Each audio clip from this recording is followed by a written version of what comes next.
मेरे प्यारे बच्चों, आप सभी को नमस्कार। क्या हाल है आप सभी के? उम्मीद है आप ठीक ठाक होंगे, मस्त होंगे, बढ़िया होंगे। मेरे नन्हे मुन्ने प्यारे बच्चों, रणधीर कुमार है, अमित कुमार है, खुशबू, विकास, अर्जुन कुंभकर, अब बहुत तेज नाम हो गए, अर्पित, शोभा कुमारी, गौरव ठाकुर, अनिल कुमार, गौतम प्रताप सिंह, शिवाजी कुमार, प्रियांशु, प्रतिभा, रणधीर, बस अब नाम नहीं पड़ जा रहे। मेरे प्यारे बच्चों, आप सभी को नमस्कार। आइए आगे बढ़ते हैं और हम आज कोशिश करेंगे कि कॉन्ग्रुएंसी खत्म कर लें और कॉन्ग्रुएंसी खत्म करने के बाद अगला कॉन्सेप्ट भी शुरू कर लें। आइए कोशिश करते हैं, देखते हैं कॉन्ग्रुएंसी आज कितने टाइम में खत्म होती है। अगर लंबी जाना पड़ा तो लंबी लेके जाएंगे क्लास। आइए मेरे प्यारे बच्चों, देखो यार, कॉन्ग्रुएंसी में मैंने कुछ सवाल थे पिछली क्लास में जो जहां तक मैंने कराए थे, उसके बाद बाकी ऐसे ही सवाल थे सेम जो कराए थे। तो वो सारे के सारे सवाल आपने होमवर्क में करना है। जहां से ठीक सवाल है वहां से आज मैं स्टार्ट कर रहा हूँ। क्वेश्चन नंबर 38 से आ जाइए मेरे प्यारे बच्चों। बढ़िया बढ़िया सवाल समझो, यहां से चालू हो गए 38 से। पीछे जो पढ़ा है कॉन्ग्रुएंसी का बेसिक पढ़ा है, कॉन्ग्रुएंसी की टर्म्स पढ़ाई हैं, जिससे आप चीजें समझ पाए। ये जो चीजें हैं ये हैं आपकी मजेदार चीजें कॉन्ग्रुएंसी को लेके। अबे तू क्यों नाराज हो रहा है? आई, आप पहले सवाल पढ़िए, तब तक मैं कुछ कार्रवाई कर लेता हूं सवाल से।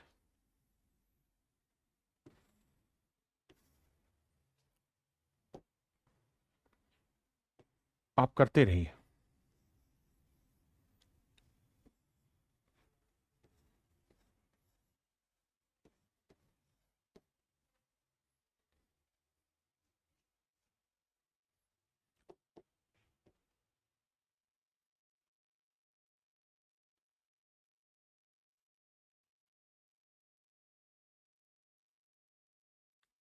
आप पढ़ते रहे।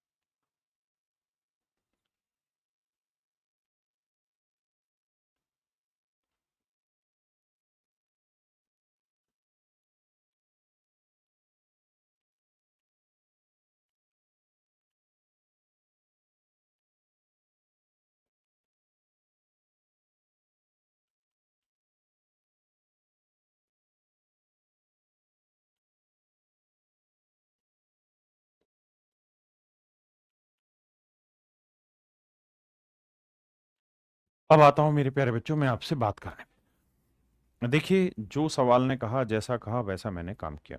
फिर उस बच्चे कह रहे हैं आवाज बढ़ा दो थोड़ा सा। ज्योमेट्री के लिए एक अलग नोटबुक होनी चाहिए। एक एक सवाल फिर अपने हाथ से, क्वेश्चन नहीं लिखना। पहली चीज, बहुत सारे बच्चे क्या करते हैं, क्वेश्चन लिखते हैं, वो नहीं, क्वेश्चन नहीं लिखना है। मैंने जब से ज्योमेट्री स्टार्ट की है तब से हर क्वेश्चन का सॉल्यूशन सीक्वेंस वाइज आपके पास होना चाहिए, जिस सीक्वेंस से मैंने क्लास में कराया। एक भी क्वेश्चन का सॉल्यूशन ऐसा नहीं हो कि आप कॉपी करके उतारे। नहीं, सबसे पहला काम है पूरी क्लास को रफ कॉपी पेन लेकर रगड़ो, समझो, सारा जो जो मैंने क्लास में पढ़ाया वो सारी चीजें करो ज्योमेट्री की। उसके बाद फेयर नोट्स बनाओ, समझो जैसे स्कूल में कॉपी चेक हो रही है। ध्यान रहे, क्वेश्चन एक सिंगल भी नहीं लिखना है, बस क्वेश्चन की नंबरिंग वही लेनी है जो क्लास में है। चुपचाप से क्वेश्चन की पीडीएफ आपके पास आई जाती है क्लास के बाद, क्वेश्चन का नंबर वहां से देखना है और उसके बाद खटाखट उसका सॉल्यूशन अपने हाथ से कॉपी में साफ सुथरी फिगर बना बना के करना है। देखिए ज्योमेट्री क्या है, खुशी साहू जी कह रहे हैं कि मेरा जन्मदिन, आपको जन्मदिन मुबारक हो। ज्योमेट्री क्या कहती है कि भाई एक एक चीज की ना प्रैक्टिस करो। आप बार बार 50 ट्रायंगलें बनाओगे तब जाके आपको ये एहसास तैयार होगा कि किस सवाल में ट्रायंगल कैसे बनेगी, है ना? तो बहुत जरूरी है। आइए, अब मेरे प्यारे बच्चों ध्यान देना। सवाल कह क्या रहा है मुझसे? सवाल मुझसे ये कह रहा है कि भैया ये वाला एंगल इस वाले एंगल के इक्वल है, ये वाली साइड इस वाली साइड के इक्वल है। बहुत बढ़िया। मेरे प्यारे बच्चों एक बात बताना, अगर मैं एक ट्रायंगल ये वाली बना लूं, उठा के नीचे रख देता हूं। एक ट्रायंगल में ये वाली बना लूं, उठा के नीचे रख दो। ए, बी, डी ए ई सी। तो आप एक बात नोटिस करेंगे कि सर अगर ये दोनों साइडें बराबर हैं, दोनों भुजाएं बराबर हैं, तो अपोजिट एंगल भी तो इक्वल होंगे।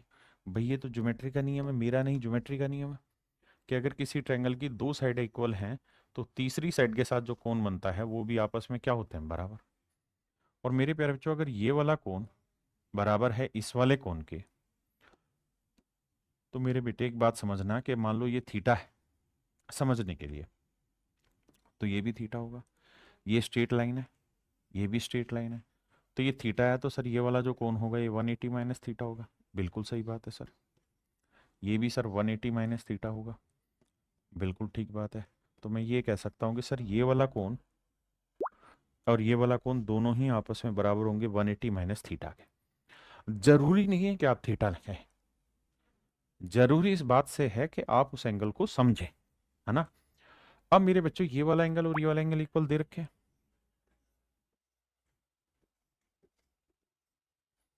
और मेरे नन्हे मुन्ने बच्चों आप शायद इस बात को भी बखूबी समझ गए होंगे कि ये वाली साइड और ये वाली साइड तो बराबर दी हुई है सवाल ने, कि भाई AD और AE बराबर है।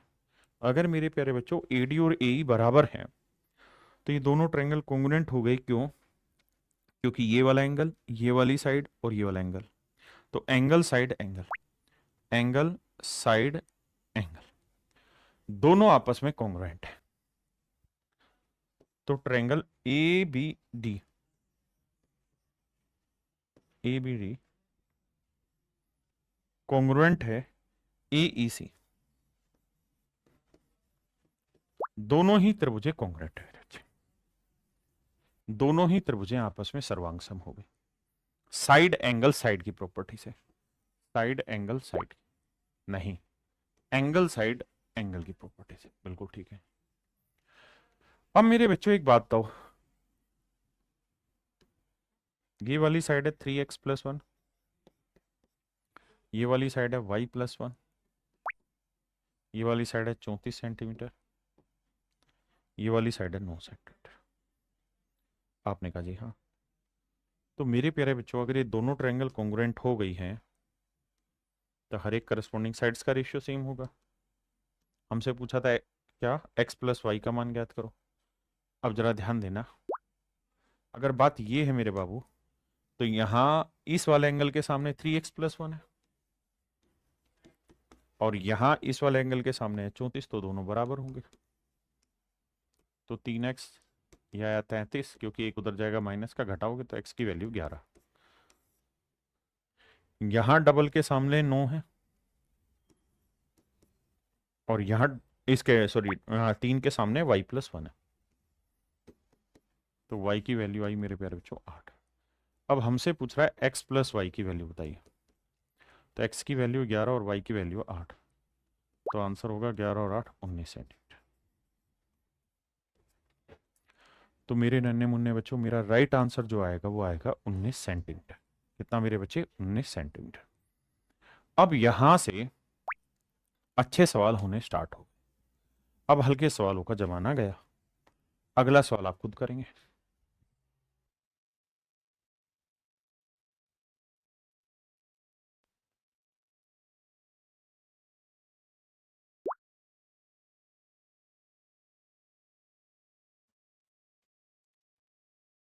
देखिए मेरे दोस्त, सवाल में कह रहा है दिए गए चित्र में AD बराबर A,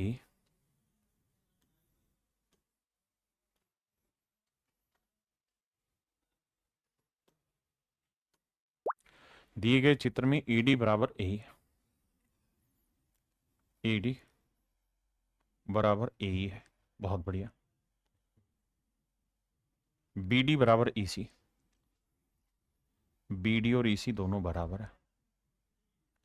AC की लेंथ है 4√3,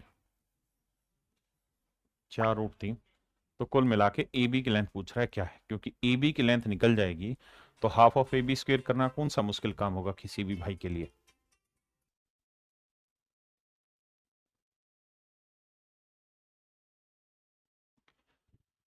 तो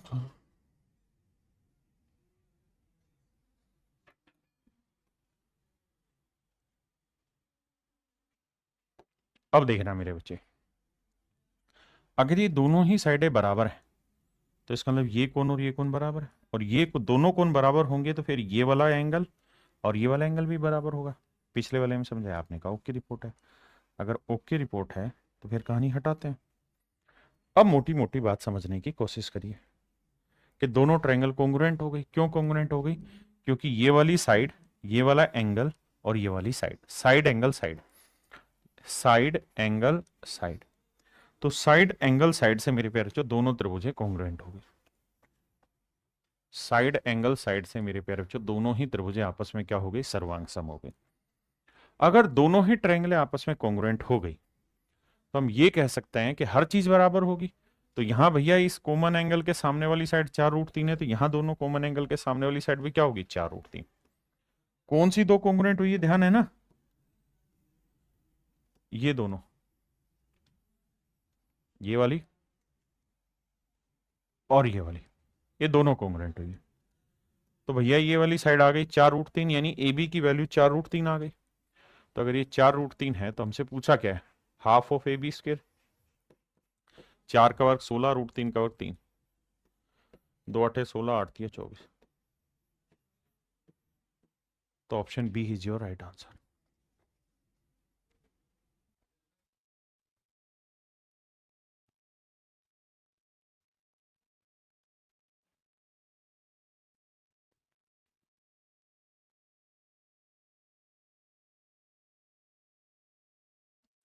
कह रहा दी गई आकृति में पी क्यू आर एस एक समानांतर चतुर्भुज है।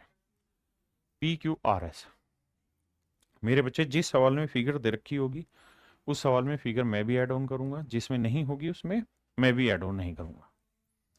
तो मेरे बच्चों पी क्यू आर एस एक पैरेललोग्राम है। तो पैरेललोग्राम की कहानी ये होती है कि ये वाली साइड की लेंथ और ये वाली साइड की लेंथ बराबर भी होती है, यानी समानांतर चतुर्भुज में आमने सामने की बजाय बराबर भी होती है।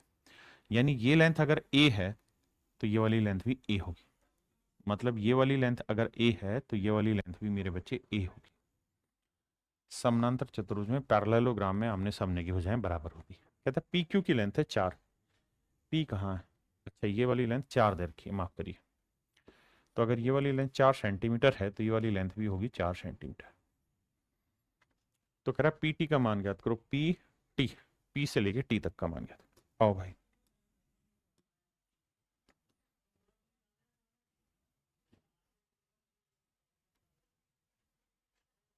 आइए बाबू, ध्यान से मेरी बात को सुनिए। ये वाला एंगल और ये वाला एंगल आपस में इक्वल होंगे। आप कहें क्यों इक्वल होंगे? ध्यान दोगे तो जेड बन रहा है। क्या बन रहा है मेरे प्यारे बच्चों? जेड। ये वाला एंगल और ये वाला एंगल इक्वल हुए, इन्हें हम बोलेंगे अल्टरनेट इंटीरियर एंगल, एकांतर अंतःखंड के कोण। आपने कहा बिल्कुल ठीक है। मेरे प्यारे बच्चों इस बात पे भी ध्यान देना, क्या कि ये वाला एंगल और ये वाला एंगल भी आपस में बराबर होंगे, इन्हें हम कहेंगे vertical opposite angle.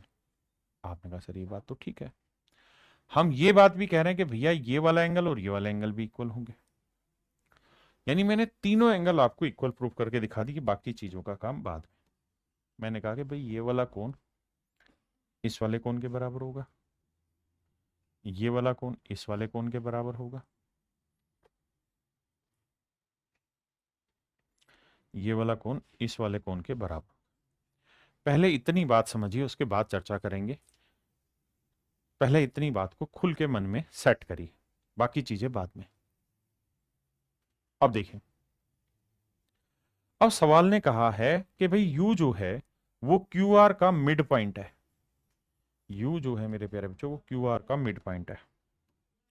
You is the mid point of Q R, कि भाई क्यू आर का मध्य बिंदु है यू। अगर यू मिड पॉइंट है तो इसका मतलब ये लेंथ और ये लेंथ बराबर है। इसका मतलब मेरे प्यारे बच्चों अगर यू मिड पॉइंट है, ये वाला बिंदु मध्य बिंदु है, तो ये वाली लेंथ और ये वाली लेंथ आपस में बराबर होगी क्योंकि यू मिड पॉइंट है। आपने कहा हाँ सर। तो मेरे प्यारे बच्चों एक बात बताइए, ये दोनों की दोनों ट्रायंगल कॉन्ग्रुएंट होंगे। आप कहें कैसे हो जाएंगे सर? बता रहा हूं।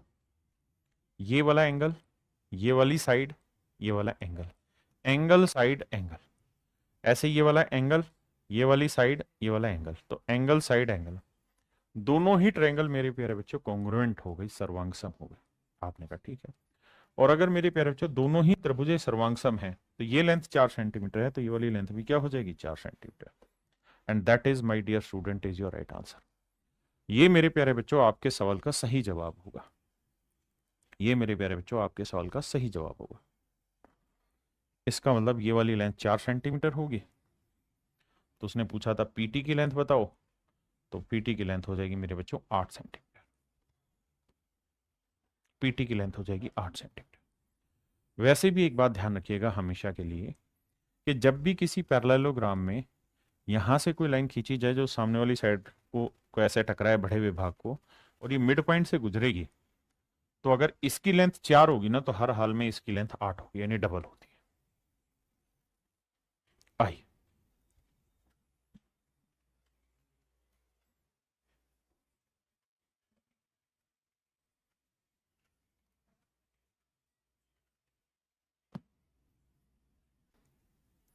देखिए यार, सवाल में कह रहा है आरेख जिसमें ईबीसीडी एक समानांतर चतुर्भुज है, एबीएल एक रेखाखंड है, जो ई बीसी का मध्य बिंदु है।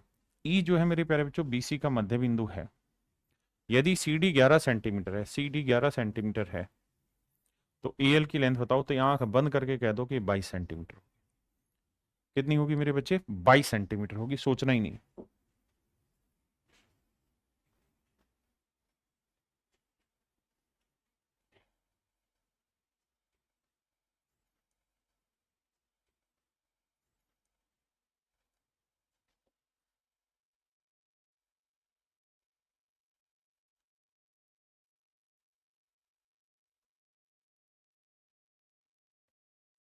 करिए मेरे बच्चे तब तक आप। जिन सवालों में फिगर नहीं है उनमें नहीं है, मैंने भी नहीं दे रखी है।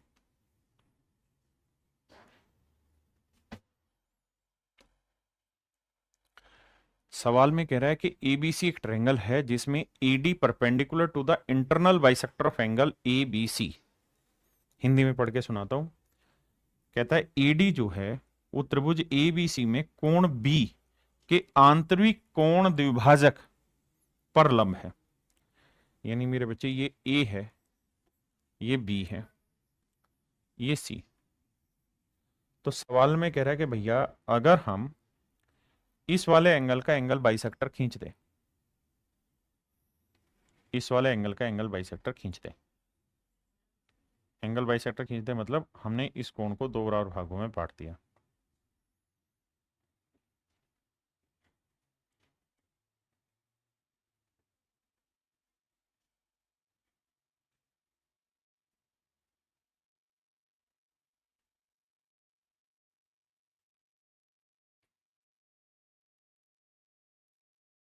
ठीक है भैया। सवाल में कह रहा है कि ये कोई एंगल बाइसेक्टर है। एंगल बाइसेक्टर का मतलब ये कि ये कोण अल्फा है तो ये वाला कोण भी अल्फा है। ऐसा मैं नहीं कह रहा हूं, सवाल कह रहा है कि भैया एक ट्रायंगल है एबीसी जिसमें एंगल बी का एंगल बाइसेक्टर खींचा, और एडी एक लाइन है जो इसके ऊपर परपेंडिकुलर है। एडी एक लाइन है जो इसके ऊपर परपेंडिकुलर है।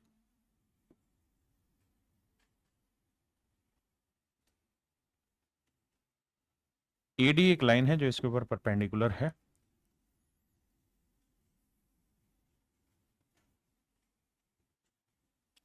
एडी ये कोई लाइन है जिसने इसके ऊपर 90 डिग्री का कोण बनाया। This point is D. एक बार लैंग्वेज पढ़े फिर आगे बढ़ो।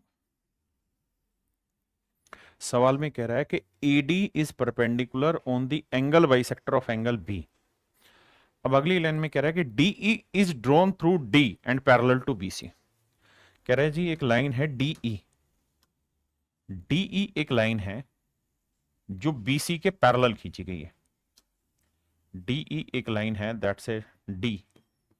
डीई एक लाइन है और जो डीई लाइन है ये बीसी के पैरेलल है। ऐसा मैं नहीं, सवाल कह रहा है। If the length of AC, अब कह रहा है एसी की लेंथ 12 सेंटीमीटर है, देन द लेंथ ऑफ एई, तो कह रहा है जी एई की लेंथ बतानी आपने क्या होगी, ये मेरा सवाल है। आइए मेरे बच्चे, जैसा मैंने कहा कि सवाल बहुत खतरनाक है।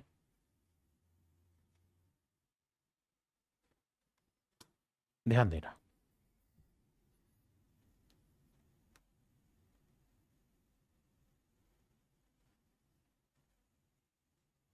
मैंने इस लाइन को आगे खींच दिया। थोड़ी देर के लिए जिस चीज को मैं पढ़ाऊं बस उसी पे आप फोकस करना, बाकी चीजों पे फोकस है नहीं करना है आपने। एट एनी हाउ आप फोकस नहीं करेंगे।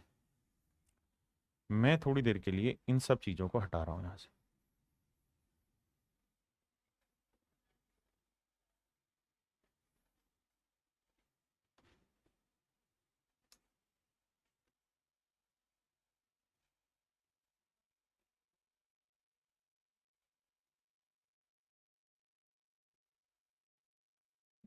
अब भाई मेरे प्यारे बच्चों, मैं ये कह रहा हूं कि ये दोनों ट्रायंगल कॉन्ग्रुएंट है, ये दोनों त्रिभुज सर्वांगसम है।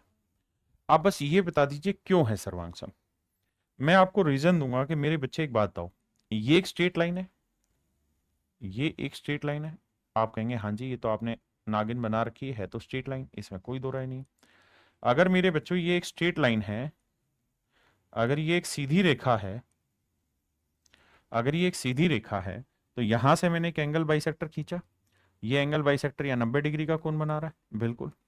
और ये सीधी रेखा है, अगर ये सीधी रेखा और ये कोण 90 डिग्री का है तो मेरे प्यारे बच्चों ये वाला कोण भी कितने का होगा, 90 डिग्री का होगा, बिल्कुल ठीक है।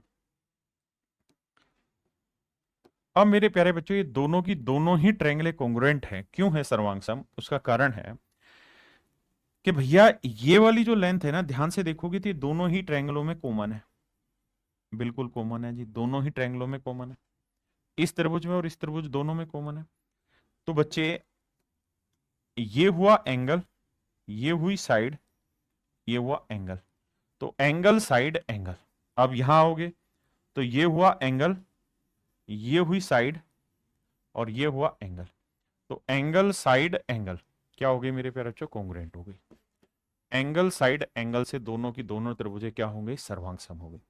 देखिए ज्योमेट्री में हर चीज आसान नहीं मिलेगी, ज्योमेट्री बहुत मतलब डीप से समझने वाली चीज है। और अगर ये कॉन्ग्रुएंट हो गई, अगर ये दोनों त्रिभुजें सर्वांगसम हो गई, तो इससे सिद्ध हुआ कि भैया हर चीज बराबर होगी। हर चीज बराबर होगी तो यहाँ 90 के सामने वाली साइड ये, और यहाँ 90 के सामने वाली साइड ये बराबर होगी। यहाँ अल्फा के सामने वाली साइड ये, यहाँ अल्फा के सामने वाली साइड ये भी बराबर होगी। और मेरे प्यारे बच्चों ये सीधी लाइन है, ये सीधी लाइन है, और ये सीधी लाइन में ये लेंथ और ये लेंथ बराबर है। तो क्या हम ये नहीं कह सकते कि भैया ये मिड पॉइंट होगा, क्योंकि ये और ये दोनों बराबर आ रही है। आपने कहा हाँ। और सर अगर ऐसा है तो हटाते हैं वो बंदिशें।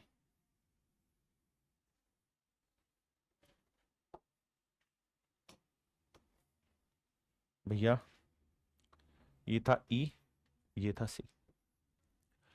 अब बाकी सारी चीजें छोड़ के सिर्फ इस बात पे फोकस करो कि ए ये था कोई पॉइंट मान लो M, A M C triangle में ले रहा हूं, ए एम सी ट्रायंगल ले रहा हूं, डी इसका मिड पॉइंट है। तो मैं एक नई ट्रायंगल बना रहा हूं, that is A M C,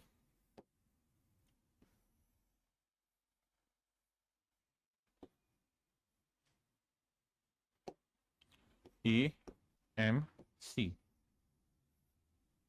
और मेरे बच्चे डी इसका मिड पॉइंट है और ई एक पैरेलल है, डी इसका मिड पॉइंट है। और सवाल में एमसी के पैरेलल यहां कोई लाइन है ई। आपने कहा ओके रिपोर्ट है। अब मेरे बच्चे एक बात आना, ये लेंथ है 12 सेंटीमीटर। ये लाइन अगर इस लाइन के पैरेलल है, अगर ये लाइन इस लाइन के पैरेलल है मेरे बच्चे, तो इसका मतलब ये हुआ कि जो रेशियो इस साइड का इस साइड से होगा वही रेशियो इस साइड का इस साइड से होगा। तो और ये मिड पॉइंट है ही, तो इसका मतलब ये 1:1 है, तो ये रेशियो भी 1:1 होगा। तो 12 को दो बराबर हिस्सों में बांटोगे तो ये लेंथ 6 सेंटीमीटर आएगी और ये लेंथ भी 6 ही सेंटीमीटर आएगी। और गौर से देखोगे तो आपसे जो पूछा हुआ था वो ए ई की ही तो लेंथ पूछी हुई थी भैया, ए ई की ही तो लेंथ पूछी हुई थी कि भाई ए ई की लेंथ कितनी होगी, तो आंसर आएगा 6 सेंटीमीटर। अब आपको पता चला कि ज्योमेट्री कितनी प्यारी चीज है। करिए जी।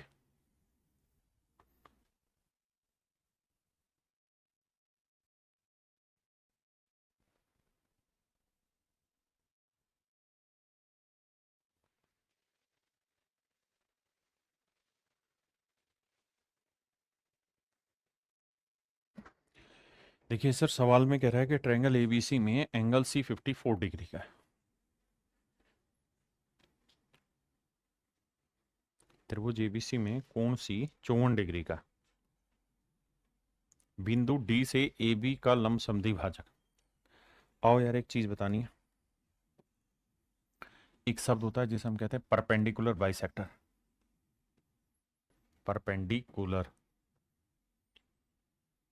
एंडिकुलर बाइसेक्टर।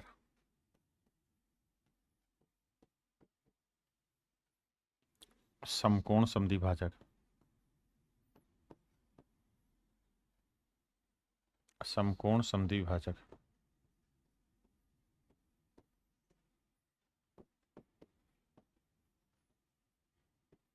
समकोण समद्विभाजक क्या होता है जी? समकोण समद्विभाजक, परपेंडिकुलर बाइसेक्टर।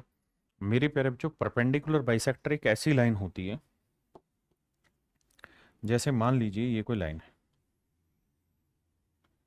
तो परपेंडिकुलर बाइसेक्टर जो होगा वो एक ऐसी लाइन होगी जो इसके ऊपर परपेंडिकुलर भी होगी और इसे दो इक्वल पार्ट्स में बांटेगी। यानी परपेंडिकुलर भी होगी मेरे बच्चों, और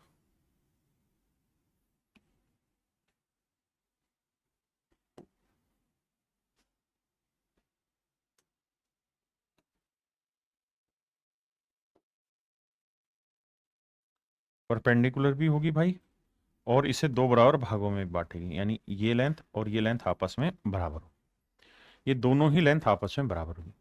यानी समकोण समद्विभाजक का मतलब हुआ कि भुजा को दो बराबर भागों में भी बांटेगी और समकोण भी होगी। ठीक है जी, होता है परपेंडिकुलर बाइसेक्टर का मतलब। अब सवाल में क्या कह रहा है? कहता है ट्रायंगल है एबीसी। तो मेरे बच्चे, ये मैंने एक ट्रायंगल बना ली। तो आपने कहा जी ओके है, ट्रायंगल बना दी एबीसी।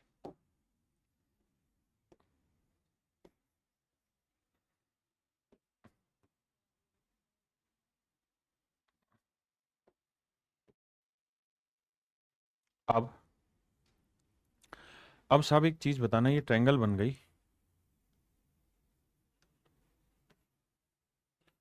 ये त्रिभुज बन गई मेरे बच्चों ए बी सी। तो सवाल में कह रहा है कि एंगल सी जो है वो 54 डिग्री है। सी 54 डिग्री है। बिंदु डी से ए बी का लंब समद्विभाजक। कहते हैं डी से ए बी का लंब समद्विभाजक खींचा गया। मतलब एक ऐसी लाइन खींची गई जो इसके ऊपर परपेंडिकुलर भी बना रही है और इसे दो बराबर हिस्सों में बांट रही। यानी यहां इसके ऊपर परपेंडिकुलर भी होगा और दो बराबर हिस्सों में भी बांटेगा। और ये सारी कार्रवाई जो की गई है ये किसी पॉइंट डी से की गई है। Let's say this point is D. D से ये सारी कार्रवाई की गई है। तो डी से ए बी पर का लंब समद्विभाजक बीसी को बिंदु ई पर मिलता है। यहां ई पर मिलता है, ये वाला पॉइंट है ई। ठीक है जी। ई ए सी, ई ए सी जो है वो 42 डिग्री है। ये वाला कौन है मेरे प्यारे बच्चों? 42 डिग्री। ई ए, नहीं नहीं, मैंने गलत बना दिया ना। ए डी से ए बी का लंब समद्विभाजक बीसी को बिंदु ई पर मिलता है। डी से ए बी का लंब समद्विभाजक बीसी को बिंदु ई पर मिलता है। माफ करिए, माफ करिए, गलत बना दिया मैंने।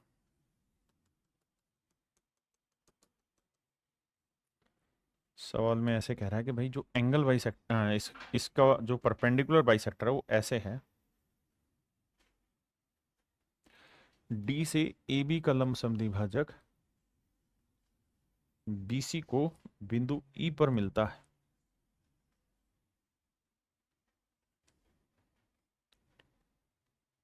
ठीक है।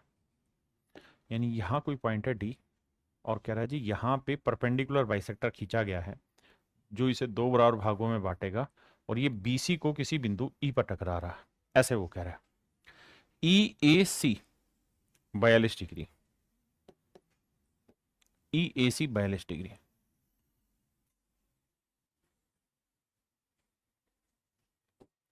E A C that is 42 degree. ये 42 डिग्री। तो ए बी सी का मान ज्ञात करिए, क्या होगा? तो मेरे प्यारे बच्चों, ये वाला एंगल आपसे पूछा जा रहा है, क्या होगा? ये आपका सवाल। पहले आराम से सवाल को पढ़िए, डाटा चेक करिए, फिर सवाल पे आगे बात करेंगे। जितना पढ़ोगे उतना बेटर तरीके से अंडरस्टैंड कर पाओगे।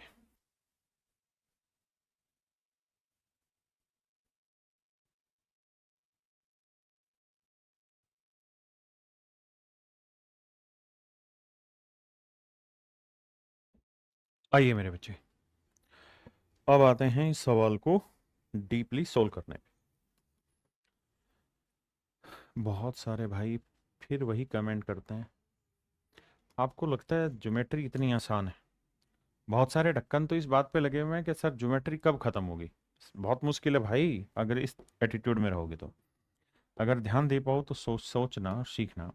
ये दोनों ट्रायंगल कॉन्ग्रुएंट है, ये वाली और ये वाली। आप कहें कैसे जी? बता रहा हूं कैसे। देखना मेरे प्यारे बच्चों, क्यों है कॉन्ग्रुएंट समझाने की कोशिश कर रहा हूं। भाई देखिए, इन दो ट्रायंगलों की बात हो रही है, बिल्कुल। तो ये वाली साइड दोनों में कॉमन है, बिल्कुल कॉमन है। ये वाली चूंकि परपेंडिकुलर बाइसेक्टर है, इस वजह से ये वाली साइड इस वाली साइड के इक्वल है, बिल्कुल। चूंकि परपेंडिकुलर बाइसेक्टर है इसलिए ये 90 है और ये 90 है, बिल्कुल। तो मेरे बच्चे का थोड़ा गौर से देखोगे तो साइड एंगल साइड की वजह से दोनों त्रिभुज कॉन्ग्रुएंट हो गई। साइड एंगल साइड की वजह से मेरे प्यारे बच्चों दोनों ही ट्रायंगलें आपस में कॉन्ग्रुएंट हो गई।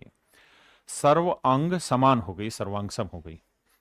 और अगर ये बात सही है कि भाई ये दोनों कॉन्ग्रुएंट हो गई हैं, तो इसका मतलब इसकी हर चीज बराबर होगी। हर चीज बराबर होगी मतलब ये वाला कोण इस वाले कोण के बराबर होगा, ठीक है जी। ये वाला कोण इस वाले कोण के बराबर होगा।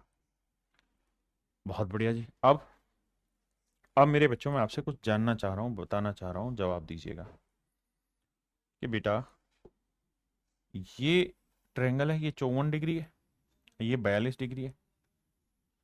ये इस ट्रायंगल का एक्सटर्नल एंगल है या नहीं है ये वाला? आपने कहा जी है।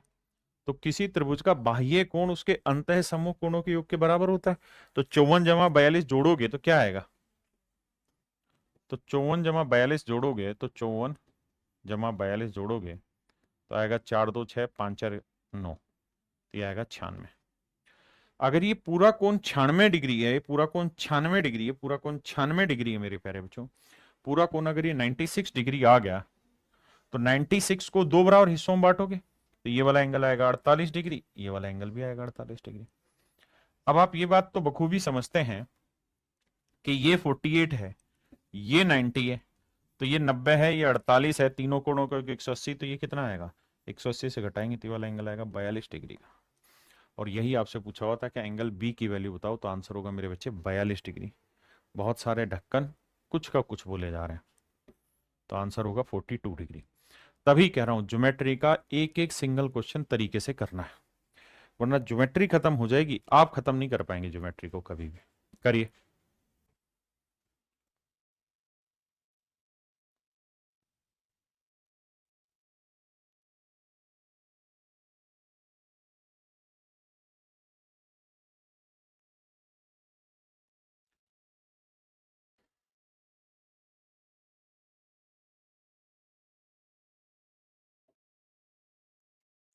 आओ मेरे बच्चे, सवाल में कह रहा है in a triangle A B सी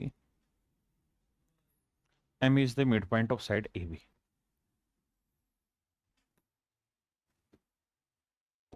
कहता है जी ये कोई ट्रायंगल है ए बी सी, इसमें भुजा BC का मध्य बिंदु है M and N is a point in the interior of ABC। N कोई इसके अंदर कोई पॉइंट है, sorry M is the mid point of side AB। AB का मध्य बिंदु है M और मिड पॉइंट है, तो इसका मतलब ये साइड और ये साइड आपस में इक्वल होगी। N is a point in the interior of triangle ABC such that CN is the bisector of angle C।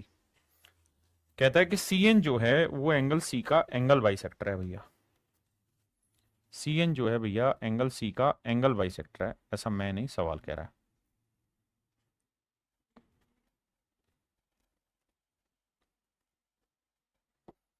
Let's say this is point N और ये एंगल बाइसेक्टर है, मतलब ये एंगल थीटा है तो ये वाला एंगल भी थीटा हो।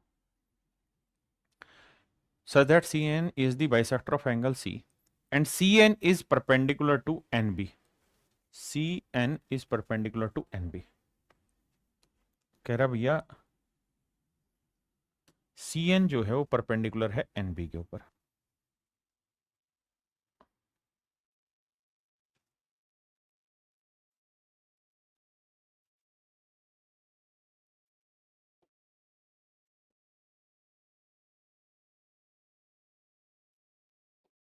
कह रहा है CN परपेंडिकुलर है NB पे।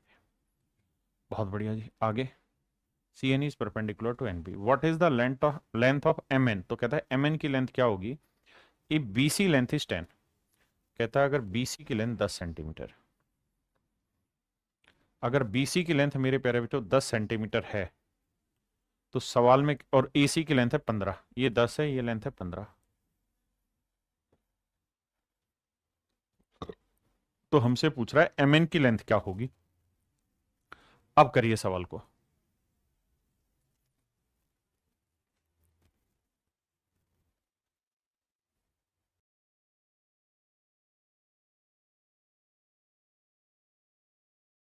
देखिए मेरे बच्चे, पेपर का क्वेश्चन है, बहुत ही शानदार और जानदार सवाल है। आइए ध्यान देना। अगर मेरे प्यारे बच्चों में इस वाली लाइन को आगे बढ़ा दो, यहां तक लेके चला गया, कोई दिक्कत आपको नहीं। ये n मैंने यहां रख दिया, आपने कहा ओके रिपोर्ट है। ये परपेंडिकुलर है तो ये वाली लेंथ भी मेरे प्यारे बच्चों परपेंडिकुलर होगी, बिल्कुल। अब जरा गौर फरमाइएगा। देखिए पेपर के क्वेश्चन है जो एसएससी में लगातार पूछे जा रहे हैं। आपको लग रहा होगा सर पता नहीं कहाँ से लेवल उठा रहे हैं। उठा नहीं रहा हूँ, ज्योमेट्री में अच्छा लेवल आता है, ज्योमेट्री में अच्छा लेवल आता है। आइए अब मेरे प्यारे बच्चों, मैं दो ट्रायंगल पे चर्चा करना चाह रहा हूं। एक तो इस वाली ट्रायंगल में, ठीक है जी, और एक इस वाली में। ये दोनों ही ट्रायंगलें आपस में कॉन्ग्रुएंट है, दोनों त्रिभुज सर्वांगसम है। आप कहें सर क्यों है कॉन्ग्रुएंट, उसका कारण समझाता हूं। ये दोनों कॉन्ग्रुएंट क्यों, उसके पीछे एक बड़ा कारण ये है कि भैया ये वाली जो साइड है ये दोनों ही ट्रायंगलों में कॉमन है, बिल्कुल है। ये एंगल 90 है, ये एंगल 90 ना, थीटा है, ये थीटा है, ये एंगल 90 है, ये एंगल 90 है। तो बाबू मेरे ये एंगल, ये साइड, ये एंगल, ऐसे ये एंगल, ये साइड, ये एंगल। तो आपने नाम सुना है ना, एंगल साइड एंगल। दो एंगल के बीच में एक साइड अगर आ जाए तो मेरे प्यारे बच्चों ये दोनों की दोनों ट्रायंगलें आपस में कॉन्ग्रुएंट हो जाएंगी। और अगर ये सर्वांगसम हो जाएंगी तो ये लेंथ 10 सेंटीमीटर है तो ये वाली लेंथ भी 10 सेंटीमीटर होगी। ये पूरी लेंथ कितनी है 15, ये यहां से यहां तक की कितनी आ गई 10, तो ये लेंथ कितनी आई मेरे प्यारे बच्चों 5, तो ये लेंथ आई 5 सेंटीमीटर। दूसरी बात है कॉन्ग्रुएंट है तो हर चीज बराबर होगी, ये भुजा इस भुजा के बराबर होगी, ये कॉमन होगी तो ये साइड इस साइड के बराबर होगी। यानी मोटी बात आप ये भी समझ गए कि n जो है ना सर, अगर इसका नाम मैं d रख दूं तो n जो है वो BD का मिड पॉइंट है, क्योंकि इसे दो बराबर हिस्सों में बांट रहा है। आपने कहा जी ये बात तो ठीक है, हम इस बात को स्वीकारते हैं। अगर स्वीकारते हो तो फिर आ जाइए आगे। अब इससे आगे की कार्रवाई चालू होगी।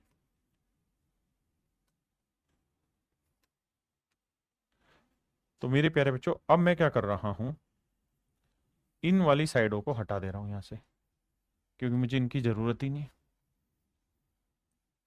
ठीक है जी,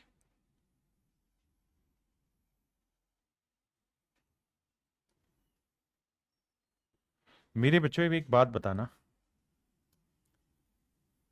ये है डी, ये है डी, ये है मेरे प्यारे बच्चों एन,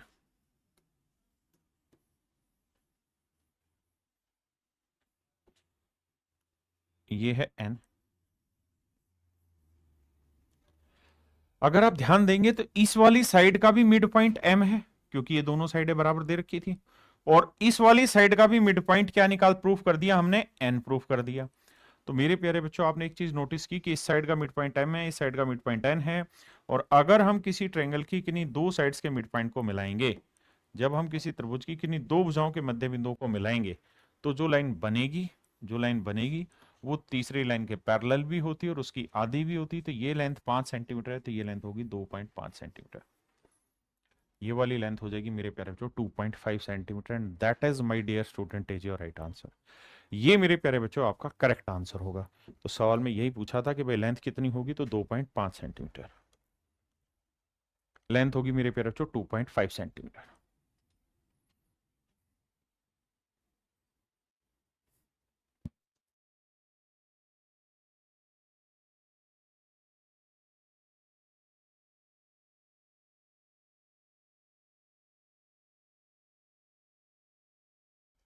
देखिए मेरे प्यारे बच्चों,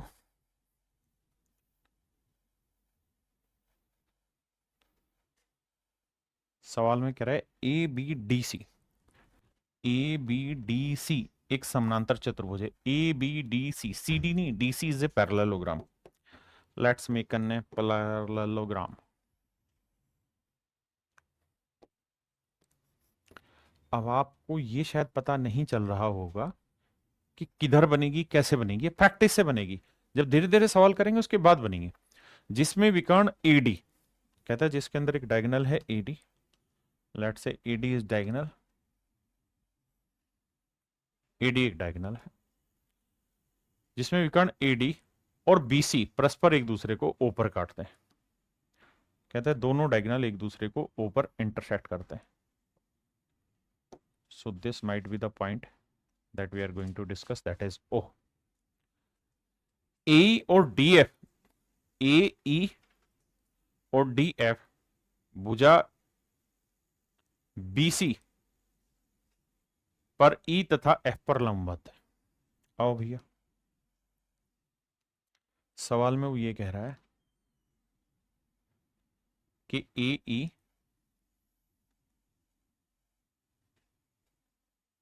और डी एफ यहां परपेंडिकुलर है।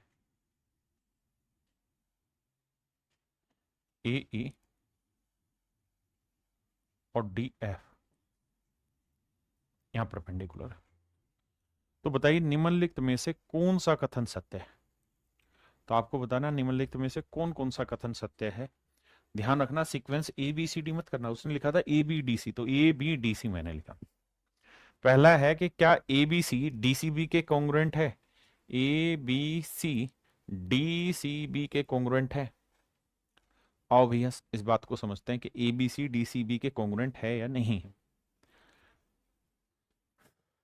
आओ बच्चे,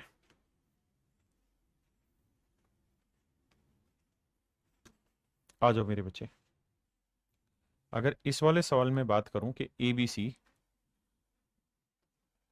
कह रहा है इनमें से कौन सा सही नहीं है। ए बी सी ये वाली बात कर रहा है, तो ये सब हटाने पड़ेंगे,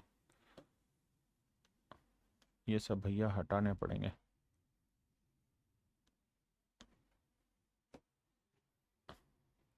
ए बी सी और डी सी बी, ठीक है, ये वाला डायगोनल हटाना पड़ेगा। आओ, पहली स्टेटमेंट है कि ए बी सी ये वाला जो ट्रायंगल है, क्या ये कॉन्ग्रुएंट होगा डी सी बी के। देखते हैं मेरे प्यारे बच्चों। पहली चीज तो ये कि पैरेललोग्राम में हमेशा इस बात को ध्यान रखना कि आमने सामने के कोण हमेशा बराबर होते हैं। ये वाला कोण इस वाले कोण के बराबर होगा। दूसरी चीज,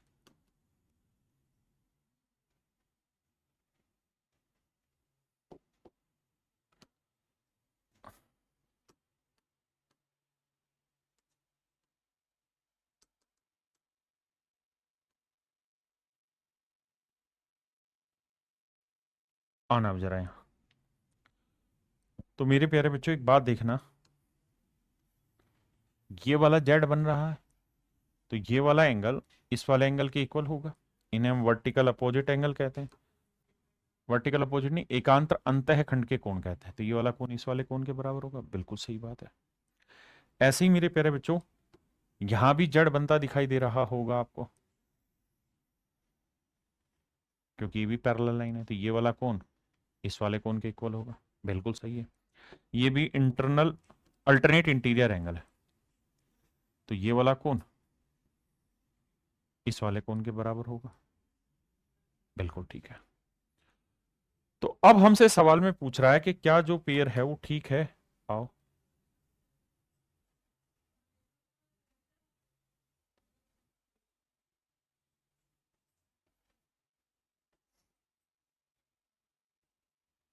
आओ मेरे बच्चे। तो देखो यार, ये वाला इसके बराबर होगा, आमने सामने के कोण बराबर है। तो हमसे पूछ रहा है कि ट्रायंगल ए बी सी क्या कोंग्रुएंट होगा ट्रायंगल डीसीबी के। तो देखो यार, एंगल ए और डी इक्वल होने चाहिए, तो ए और डी इक्वल होंगे। एंगल बी और एंगल सी इक्वल होना चाहिए, यानी इसका एंगल बी और इसका एंगल सी इक्वल होगा।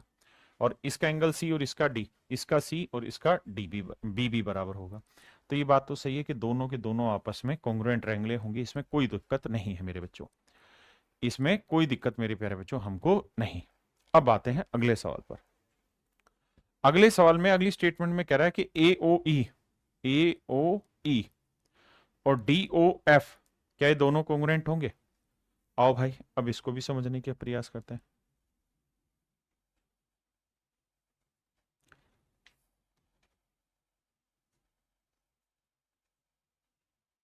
मेरे बच्चों अब जरा ध्यान देना, मैं चर्चा कर रहा हूं इन दो ट्रायंगलों पे।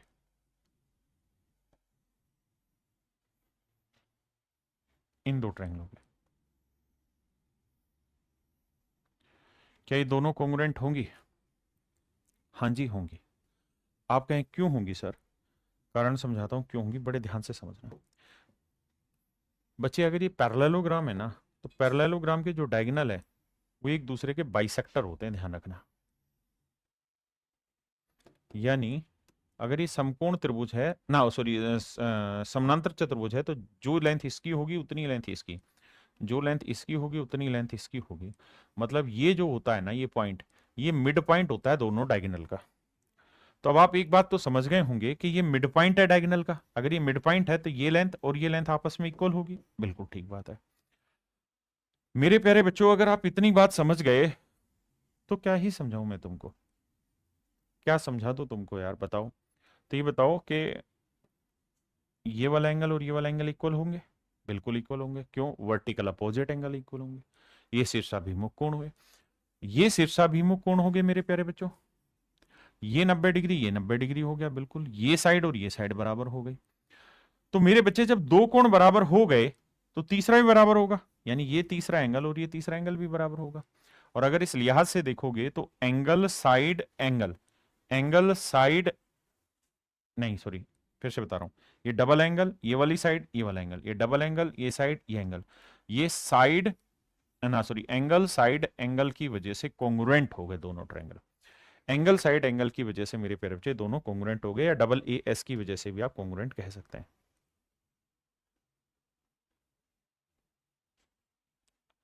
अब हमसे सवाल में पूछा दूसरा कि क्या ए ओ ई और डी ओ एफ कॉन्ग्रुएंट होंगे। ए ओ ई और डी ओ एफ कॉन्ग्रुएंट होंगे, 500% कॉन्ग्रुएंट होंगे, इसमें कोई माइकल नहीं रोकेगा। तो आपका ऑप्शन बी भी करेक्ट है, यहां कोई दूर दूर तक दिक्कत नहीं है। बात समझे थी। अब आते हैं भाई तीसरे बिंदु पे, इसके तीसरे में है ए ई बी, ए ई बी और डी एफ सी क्या दोनों कॉन्ग्रुएंट होंगे। ए ई बी, ए ई बी क्या कॉन्ग्रुएंट होगी डी एफ सी के। बहुत प्यारा सवाल है, क्योंकि यहां से बड़ी सारी चीजें आप सीखने जा रहे हैं। आओ बाबू, ज्योमेट्री में हार नहीं माननी, लगे रहना, धीरे धीरे धीरे धीरे समझ में आएगा।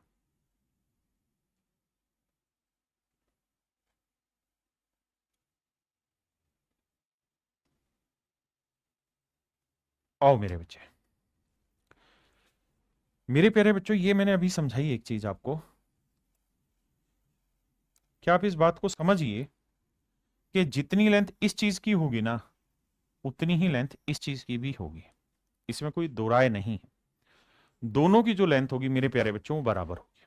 आपने कहा ठीक है, यानी मैं आपको ये कहना चाह रहा हूं कि बेटा ओसी जो होगा वो बेसिकली बराबर होगा OB के। आपने कहा ठीक है। और अगर मेरे बच्चों ऐसा है तो आपने अभी एक चीज नोटिस की कि मैंने ये बताया कि ट्रायंगल में ये वाली ले रहा हूं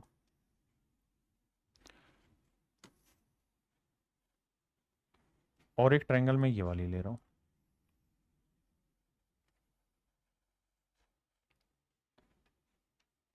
हमें करना था AEB और DFC। तो AEB नहीं बनाया ना मैंने, शायद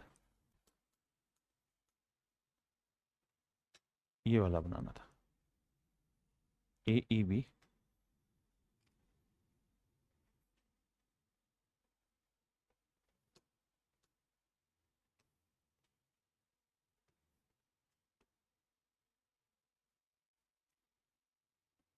एक ट्रायंगल है ADFC।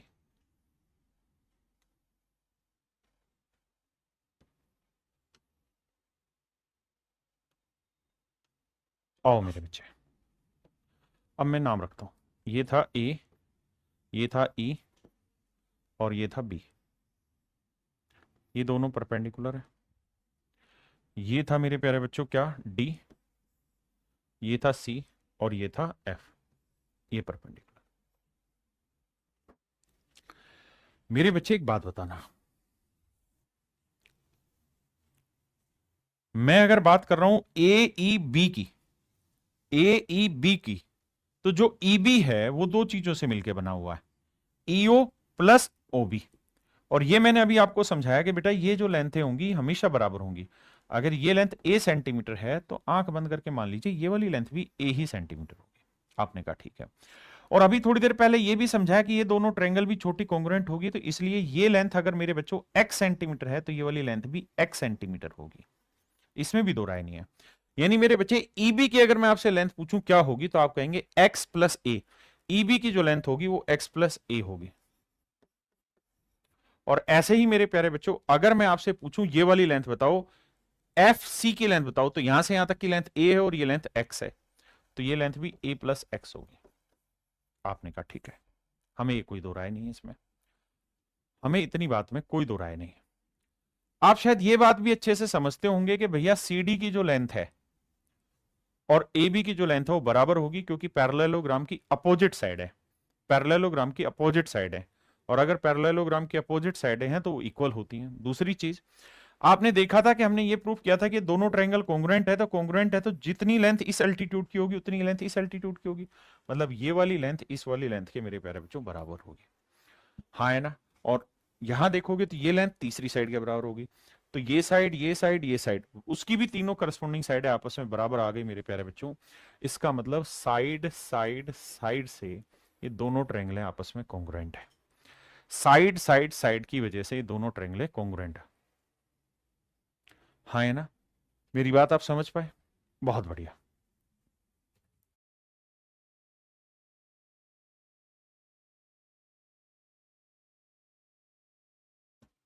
क्या मेरा पॉइंट समझ पाए? अब मेरे बच्चे हम बढ़ते हैं आगे, लास्ट एंड फाइनल पॉइंट पे। क्या ADC और ABD दोनों कॉन्ग्रुएंट होगी? ADC और ABD दोनों कॉन्ग्रुएंट होगी? आओ जरा देखते हैं। ADC क्या कॉन्ग्रुएंट होगी ABC के, ABD के? आओ मेरे बच्चे इस पॉइंट को भी समझने की कोशिश करते हैं।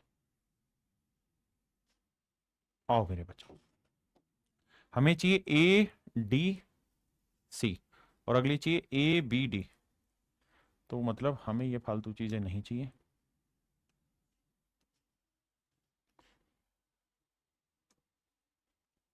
आओ मेरे बच्चे,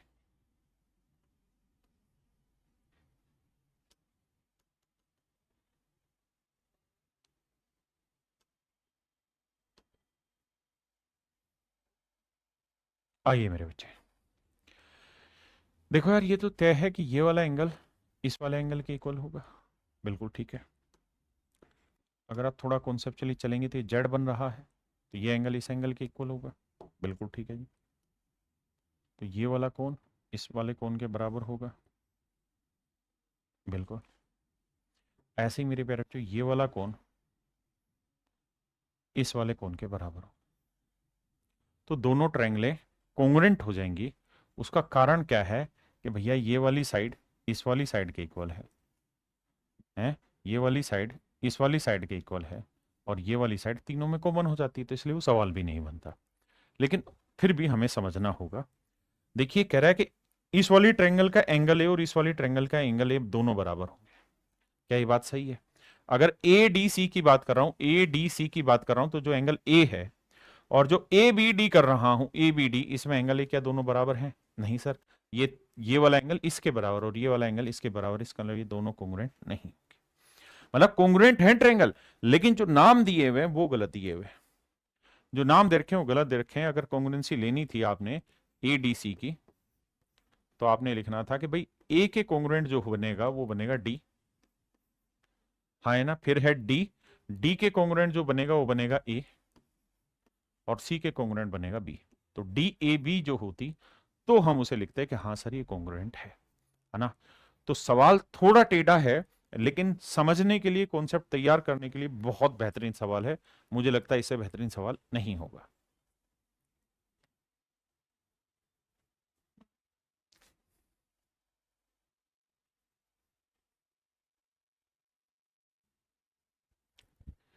तू जो हाथ कहेगा तो मैं हाथ। देखिए मेरे प्यारे बच्चों, सवाल में कह रहा है in a triangle ABC AP is the bisector of angle A. AP the bisector of angle A is perpendicular to BC at point P. कहता है एक त्रिभुज एबीसी में कोण ए का कोण समद्विभाजक, पहले त्रिभुज बनाते हैं मेरे भाई, फिर बाकी सारी बातें बाद में। ये ट्रायंगल है एबीसी,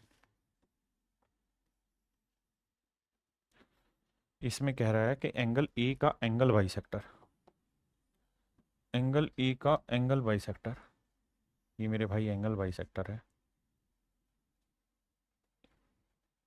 एपी बिंदु पी पर बीसी के लंबवत है। कह रहा है कि भाई ये एंगल बाइसेक्टर भी है आना, और ये किसी पॉइंट पी के ऊपर परपेंडिकुलर भी है, किसी पॉइंट पी के ऊपर परपेंडिकुलर भी है, बिंदु पी पर बीसी के लंबवत है। बीपी और पीसी का माप, बीपी और पीसी का माप क्रम से एक्स और 3y है। ये एक्स है, ये 3y है। मेरे बच्चों इस बात को ध्यान देना, ये एंगल बाइसेक्टर मैंने नहीं कहा, सवाल ने दे रखा है। ए बी और ए सी का माप 4x, ए बी 4x है मेरे प्यारे बच्चों, और ए सी जो है वो 5y जमा 21 है, 5y जमा 21 है। तो सवाल में कह रहा है x प्लस वाई का मान ज्ञात करिए, क्या होगा। तो जो रात अब मेरे बच्चे बड़ा ही आसान है छांटना, कैसे कि सर ध्यान देना, ये वाली साइड क्या होगी, दोनों में कॉमन होगी, बिल्कुल। ये वाला एंगल 90 का, ये वाला एंगल 90 का, ये वाला एंगल और ये वाला एंगल इक्वल एंगल बाइसेक्टर होने से। तो मेरे बच्चे एक बात बताओ, ये बात हम समझ नहीं गए कि सर ये कोण इस कोण के बराबर, ये वाली साइड कॉमन हो गई, ये कोण इस कोण के बराबर, तो angle side angle, angle side angle A S A की वजह से कॉन्ग्रुएंट हो गई। और मेरे प्यारे बच्चों अगर ये कॉन्ग्रुएंट है तो हर साइड इक्वल होगी। तो बाबू यहाँ 90 के सामने वाली साइड 5y जमा 21 है, और यहाँ 90 के सामने वाली साइड 4x है, ये बराबर होगी, बिल्कुल। यहाँ एंगल बाइसेक्टर के सामने वाली साइड x है, और यहाँ एंगल बाइसेक्टर के सामने वाली साइड 3y है, ये भी बराबर होंगे। मतलब x की जगह हम 3y लिख सकते हैं। तो अगर हम x की जगह 3y लिखेंगे तो 4x लिखना होगा, तो 4 से गुना करेंगे, 4x 4 3 12y, तो भैया आया 5y जमा 21। तो मेरे बच्चे x की वैल्यू 3y, तो 3 चौक 12y है, तो 12 में से 5 गया, 7y बराबर 21 है, तो y की वैल्यू आया 3। y की वैल्यू 3 है तो 3 तिया 9, तो x की वैल्यू मेरे प्यारे बच्चों 9। अब कहानी को बहुत प्यार से डिटेल से समझो। कहता है कि भाई y की वैल्यू 3 है तो x की वैल्यू आ गई 9, यहाँ एंगल बाइसेक्टर के सामने, यहाँ एंगल बाइसेक्टर के सामने, और 5 90 5y 4x, तो हमने x की वैल्यू 3y रखी, तो 4 3 12y, किस तो y की वैल्यू 3। अब हमसे पूछ रहा है कि x प्लस वाई बताइए। तो मेरे प्यारे बच्चों x की वैल्यू क्या है 9 और y की वैल्यू क्या है 3। तो 9 में जमा 3 किया तो क्या है आंसर 12। यानी option C is your right answer. हाँ है ना मेरे प्यारे बच्चों, ऑप्शन सी आपका करेक्ट आंसर है।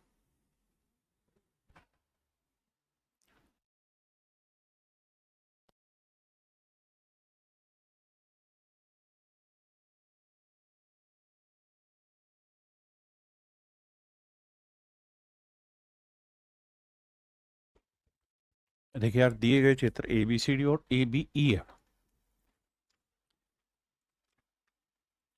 कह रहा है A B C D B और ए बी ई एफ दोनों ही पैरेललोग्राम में समानांतर चतुर्भुज हैं। आर पैरेललोग्राम, कह रहे दोनों ही पैरेललोग्राम है। कौन कौन सा? ए बी सी डी और ए बी ई एफ, दोनों ही मेरे प्यारे बच्चों पैरेललोग्राम। कौन कौन से हैं जी? ध्यान देना, ए बी ई एफ। अगर ये पैरेललोग्राम है तो यहां से ये समझ में आना चाहिए कि ए बी जो होगा वो इक्वल होगा ई एफ के और ए एफ इक्वल होगा बी ई के। ए एफ इक्वल होगा मेरे प्यारे बच्चों बी ई के।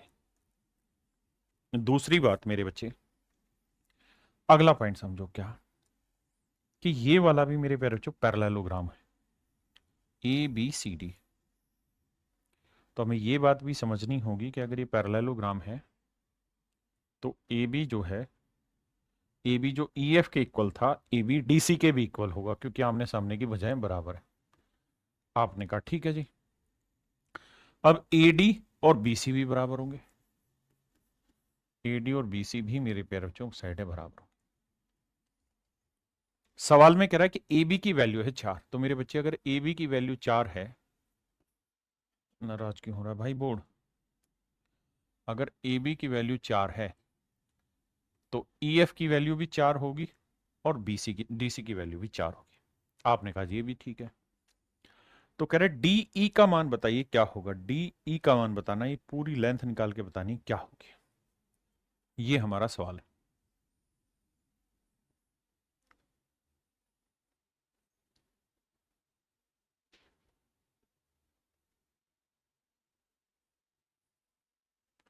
अब मेरे बच्चों जरा ध्यान देना, मेरी बात पे सुनना समझना। क्या सवाल ने ये दिया हुआ है कि दोनों डंडे डाल के खींचे हुए कि दोनों साइडें बराबर है, मतलब जितनी लेंथ बी ओ की है उतनी लेंथ ओ सी की, ऐसा मैं नहीं, सवाल कह रहा है। और अगर सवाल कह रहा है तो आप ये बात जानते हैं कि ये जेड बन रहा है, तो ये वाला एंगल और ये वाला एंगल इक्वल होंगे। बिल्कुल होंगे सर, इसमें कोई दो राय नहीं है। और इन्हें हम कहते हैं अल्टरनेट इंटीरियर एंगल, यानी ये वाला कोण इस वाले कोण के इक्वल होगा। सर ये वाला एंगल और ये वाला एंगल इक्वल होंगे, इन्हें कहते हैं वर्टिकली अपोजिट एंगल, शीर्षाभिमुख कोण कहेंगे। सर अगर इस नज़र से देखोगे आप इसे तो ये सर कॉन्ग्रुएंट ट्रायंगल हो जाएगी। कौन कौन सी? ये दोनों।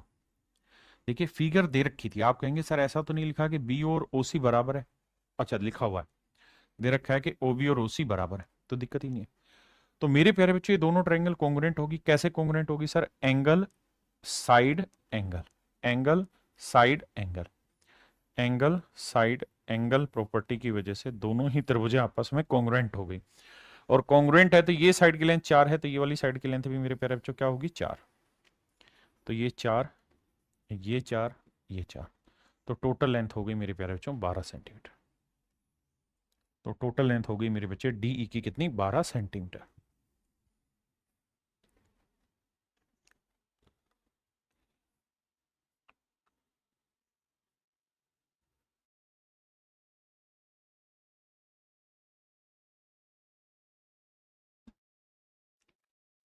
देखिए यार, सवाल में कह रहे हैं in the given figure A B is parallel to F D. कहता है एफ डी और ए बी पैरेलल है, ए सी और जी ई पैरेलल है, ए सी और जी ई पैरेलल है, और बी डी और सी ई बराबर है, बी डी और सी ई बराबर है। देखो मेरे बच्चे, सवाल में कह रहा है ये लेंथ और ये लेंथ आपस में बराबर है। कहता है सी एफ की लेंथ है भैया, सी एफ की लेंथ है 13, बी डी सी ई के बराबर है, सी एफ की लेंथ है 13। तो कहता है ई जी की लेंथ ज्ञात करो, ई जी की लेंथ ज्ञात करो, क्या होगी? ई जी की लेंथ निकालनी है हमें, क्या होगी? देखो मेरे बच्चे, ये वाली साइड समझने के लिए कुछ भी मान लीजिए, मान लीजिए ये वाली लेंथ x है, तो नेचुरल है मेरे प्यारे बच्चों ये वाली लेंथ भी x होगी। आपने कहा बिल्कुल ठीक है, सर दूर दूर तक अपने को कोई दिक्कत नहीं है इस बात में, मान लीजिए। अब सर एक चीज और बताना, अगर इस साइड की लेंथ को मैं a मान लूं, तो मुझे एक बात का आइडिया देना, और वो आइडिया ये कि सर अगर ये दोनों साइडें पैरेलल हैं, तो ये ट्रांसवर्सल लाइन काट रही, तो ये वाला एंगल और ये वाला एंगल इक्वल होंगे, और साहब इन्हीं कोणों को हम कहते हैं क्या? Corresponding angle. बिल्कुल ठीक बात है। ऐसे ही मेरे प्यारे बच्चों,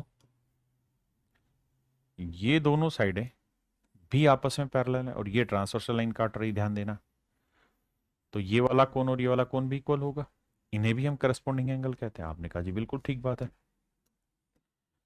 तो इसका मतलब ये वाला एंगल जितना होगा उतना ही एंगल ये वाला होगा। आपने कहा ठीक है। अब मेरे प्यारे बच्चों मैं दो त्रिभुजें बना रहा हूं सिर्फ आपके प्यार में, आओ। एक त्रिभुज बना रहा हूं एफ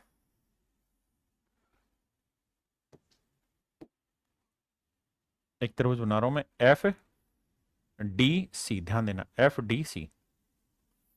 एक त्रिभुज बना रहा हूं भाई F D C, F D C. तो डी ये वाला डबल एंगल, ये वाला सिंगल एंगल, नागिन। डीसी की लेंथ क्या हो गई? A plus x. बहुत बढ़िया।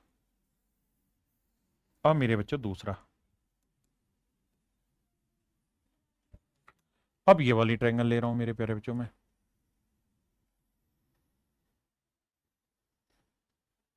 अब मैं ये वाली त्रिभुज ले रहा हूं, ध्यान देना,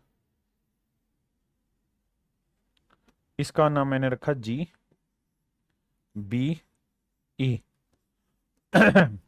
तो मेरे प्यारे बच्चों ये बताओ, ये डबल एंगल है बी वाला? बिल्कुल। ई के साथ नागिन वाली लाइन है? बिल्कुल है साहब। ये भी बात जानते हो कि ये लेंथ एक्स प्लस ए है? बिल्कुल है साहब, ये एक्स प्लस ए। अब मेरे प्यारे बच्चों, अब मैं आपको ये कहना चाह रहा हूं मेरे बच्चों कि दोनों की दोनों ट्रायंगल कॉन्ग्रुएंट प्रूफ हो गई। कैसे प्रूफ हो गई सर?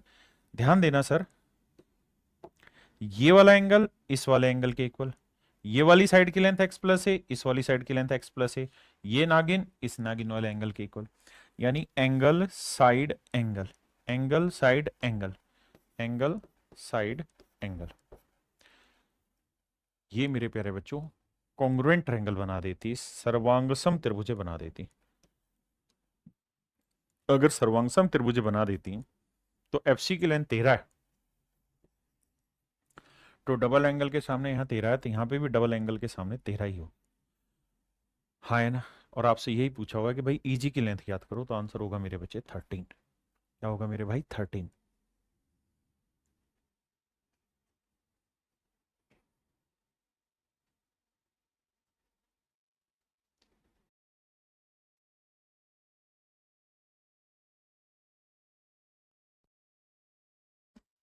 देखिए यार, सवाल में कह रहा है कि एसी और ए इक्वल है,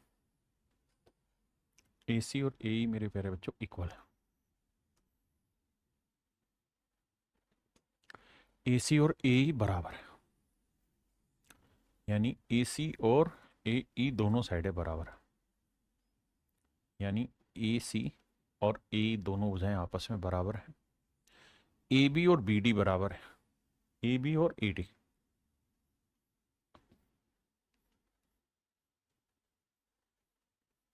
दोनों बराबर है, B A D E A सी के बराबर, बी ए डी ये थीटा है, तो ई ए सी ये वाला कोण भी थीटा, बी सी 17 है,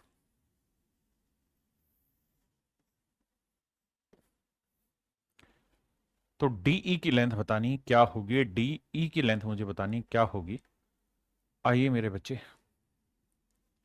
अब मुझे दो ट्रायंगलें लेनी, लेकिन उससे पहले मुझे ये बताओ, इस वाले एंगल को मैं अल्फा मान ले रहा हूं।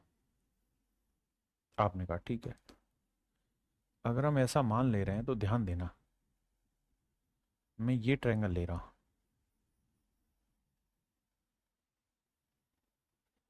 ये ट्रायंगल ले रहा हूं, आपने कहा जी ले लो, यहां बना दीजिए, नाम रखो भैया, ये था ए, ये था डी, और ये था ई। ए के ऊपर मैंने डबल डंडे डाले हुए, ए डी के ऊपर मैंने 3 डंडे डाले हुए, ये पूरा कौन है, theta plus alpha, theta plus alpha. अगर मेरे भाई आप चाहते हैं कि ये मैं वहीं वापसी लेके जाऊं मैं, तो आप इसे ऐसे देखिए, अबे रुक, ये देखिए, ए डी ई ट्रेंगल मैंने वापसी से उठाई, ये कौन, थीटा प्लस अल्फा था, ये साइड डबल डंडे,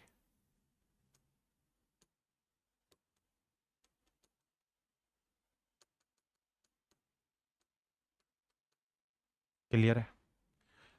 अब मेरे बच्चे नई त्रिभुज बनाते हैं, नई त्रिभुज अब जो बनाएंगे वो ये वाली बनाएंगे।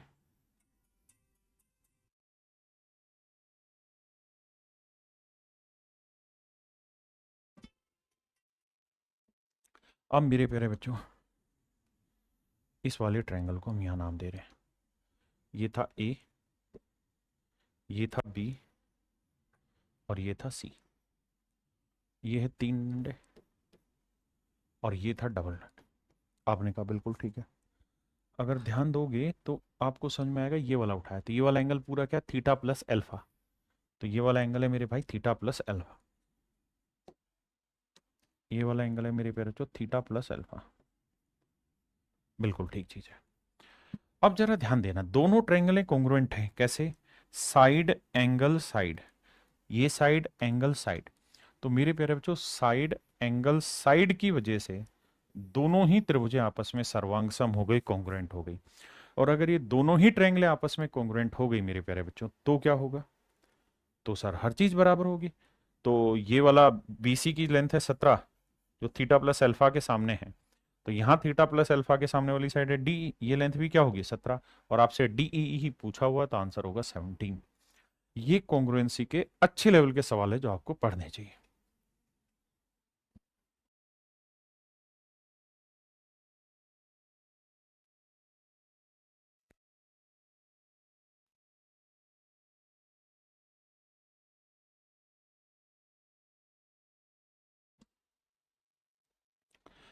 देखिए मेरे प्यारे बच्चों,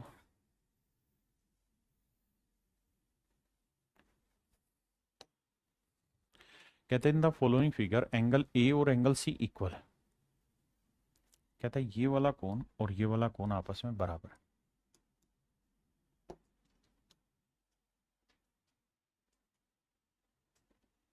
ऐसा मैं नहीं, सवाल कह रहा है। और ए बी और बी सी बराबर है, मतलब ये वाली साइड और ये पूरी बड़ी साइड दोनों आपस में बराबर है। तो मेरे प्यारे बच्चों, मैं दो ट्रायंगल ले रहा हूं, पहली ट्रायंगल ले रहा हूं ये वाली, ध्यान देना,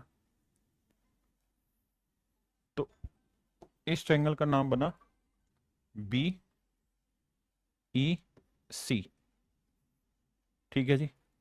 और एक ट्रायंगल मेरे प्यारे बच्चों ले रहा हूं मैं ये वाली, दोनों में ही एंगल बी पूरा आता है, एंगल बी दोनों में ही पूरा आता है, एक ट्रायंगल ले रहा हूं मैं ये नाम मेरे प्यारे बच्चों बी डी, और ये आया ए। अब जरा ध्यान देना, ये डबल एंगल लगाया था हमने, और यहां पे भी डबल एंगल लगाया था, एंगल बी दोनों में ही कॉमन है, बिल्कुल। और साथ में उसने कहा था कि ए बी और बी सी भी बराबर है, यानी जो लेंथ ए बी की बी सी से होगी वो बराबर होगी। तो मेरे प्यारे बच्चों ध्यान देना, और ध्यान दोगे तो समझ जाओगे कि एंगल साइड एंगल, ऐसे ही एंगल साइड एंगल कॉन्ग्रुएंट हो गई, और कॉन्ग्रुएंट हो गई तो हर चीज बराबर होगी। तो अब बाबू सवाल में ये कह रहा है कि भैया बीई की वैल्यू है 14, तो ये वैल्यू 14 है, तो यहाँ डबल एंगल के सामने वाली साइड 14 है, तो यहाँ डबल एंगल के सामने वाली साइड क्या होगी 14, तो बी डी की लेंथ पूछी, तो बी डी की लेंथ होगी 14, तो ये लेंथ भी मेरे बच्चे 14 होगी।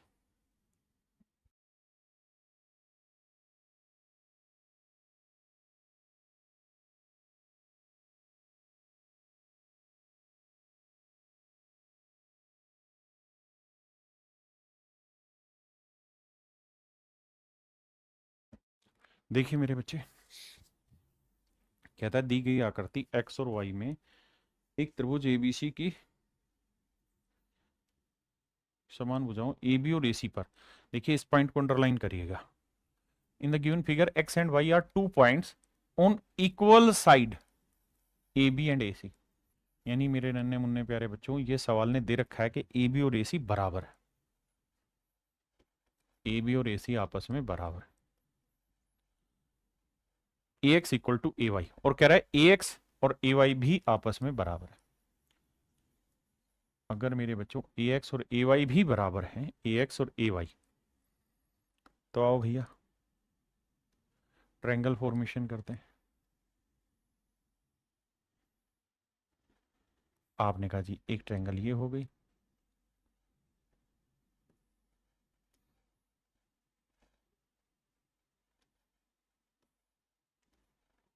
और एक ट्रायंगल मेरे प्यारे बच्चों ये वाली होगा। दोनों में ही एंगल ये कॉमन है। हाँ जी, छोटी बना रहा हूं ताकि जगह कम है।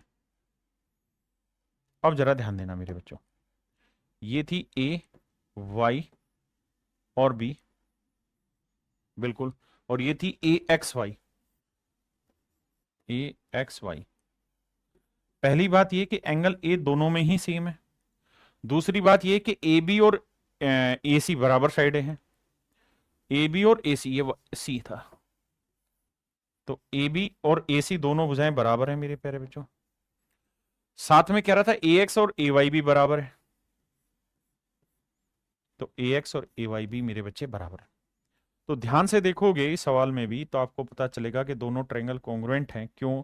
क्योंकि साइड एंगल साइड, दो डंडा सिंगल तीन, दो सिंगल तीन, तो साइड एंगल साइड ये भी कॉन्ग्रुएंट है। और अगर कॉन्ग्रुएंट है तो भैया हर चीज बराबर होगी। अब कह रहा था कि बाबू एक्सी की जो वैल्यू है, एक्सी कहां है, एक्सी, एक्सी ये वाला, इसकी वैल्यू 12.5 है, तो वाई बी की वैल्यू क्या होगी, वाई बी इसकी वैल्यू क्या होगी? तो यहां सिंगल एंगल के सामने 12.5, तो यहां पे भी सिंगल एंगल के सामने होगी मेरे बच्चे 12.5। Option B is your right answer. देखिए अभी सिर्फ और सिर्फ कॉन्ग्रुएंसी क्लियर करा रहा है, फिर मिक्स क्वेश्चन जो होंगे ना, सारी टाइप के जो होंगे प्रैक्टिस में, वहां मजा आएगा पढ़ने में।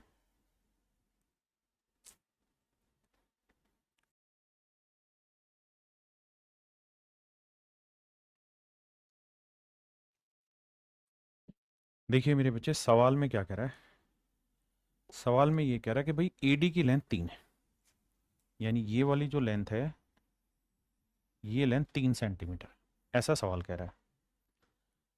यानी एडी की जो लेंथ है मेरे बच्चों, ये वाली लेंथ, ये वाली लेंथ मेरे प्यारे बच्चों 3 है, तो 4 FB² की वैल्यू बतानी क्या होगी। तो सवाल में पूछ रहा है 4 FB की, ये वाली, यानी FB की वैल्यू निकालनी, उसका वर्क करना, 4 से गुना करना, ये हमारी कहानी। आइए मेरे बच्चे थोड़ा बड़ा करके समझाता हूं।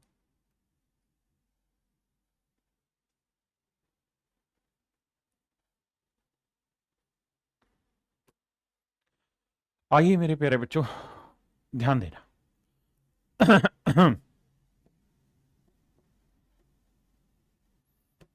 मैं एक ट्रायंगल तो ले रहा हूं मेरे प्यारे बच्चों, ये वाली, ये वाली, ठीक है जी, ध्यान देना सी के अंदर क्या क्या है। एक ट्रायंगल तो ले रहा हूं ये वाली, इसका नाम है ए, इसका नाम है डी, इसका नाम है सी। मोटी बात समझने की ये है कि अगर ये वाला एंगल मेरे प्यारे बच्चों थीटा है, तो ये वाला एंगल 90 है, तो ये पूरा एंगल क्या हो जाएगा, 90 प्लस थीटा, ये पूरा एंगल हो जाएगा 90 प्लस थीटा। आपने कहा ठीक है, बिल्कुल सही बात है सर, इसमें हमें कोई दो राय नहीं है। ऐसे ही मेरे बच्चों एक ट्रायंगल ले रहा हूं मैं, ये वाली, इस पे फोकस करना। सर बिल्कुल ठीक चीज है, ये थीटा है, ये स्क्वायर था। एक ट्रायंगल, अबे मान जा भाई, एक ट्रायंगल मेरे पैर बच्चों में ये वाली ले रहा हूं, ये बी है, ये सी है, और ये एफ है। तो ये थीटा है, ये वाला एंगल 90 है, तो ये वाला कोण है 90 डिग्री प्लस थीटा।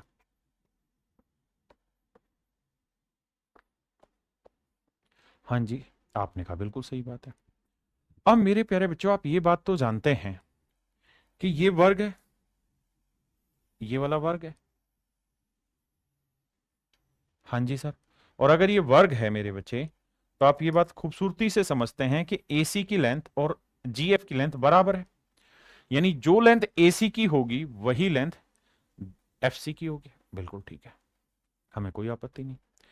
ऐसे ही मेरे प्यारे बच्चों, आप ये बात भी जानेंगे कि सर ये भी तो वर्ग है, तो ये भी वर्ग की भुजाएं, यानी जो लेंथ BC की होगी वही CD की होगी, जो लेंथ BC की होगी वही लेंथ CD की होगी। ये बात भी सही है। अब आ गया ये। अब मेरे प्यारे बच्चों थोड़ा आगे बढ़ते हैं। हमें दे क्या रखा था, हमें दे रखा था AD की वैल्यू 3। बिल्कुल है। तो मेरे बच्चे ये दोनों ट्रायंगल कॉन्ग्रुएंट है, मैं कैसे प्रूव कराऊं? देखो, side angle side, side angle side, SAS से कॉन्ग्रुएंट होगी बाबू, साइड एंगल साइड से कॉन्ग्रुएंट होगी। और अगर मेरे प्यारे बच्चों कॉन्ग्रुएंट हो गई, तो यहां 90 प्लस थीटा के सामने वाली साइड 3 है, तो यहां 90 प्लस थीटा के सामने वाली साइड भी 3 ही होगी। यानी मेरे प्यारे बच्चों BF की जो लेंथ होगी वो यहाँ पे भी क्या होगी? 3। और यही आपसे सवाल ने पूछा कि भाई BF की लेंथ क्या होगी, तो 3 होगी। तो यहाँ पूछा 4FB², तो 3 3 का वर्ग क्या हुआ? 9, 9 चौक क्या हुआ मेरे प्यारे बच्चों? 36। तो आंसर होगा 36, ऑप्शन डी। ऑप्शन डी मेरे बच्चे।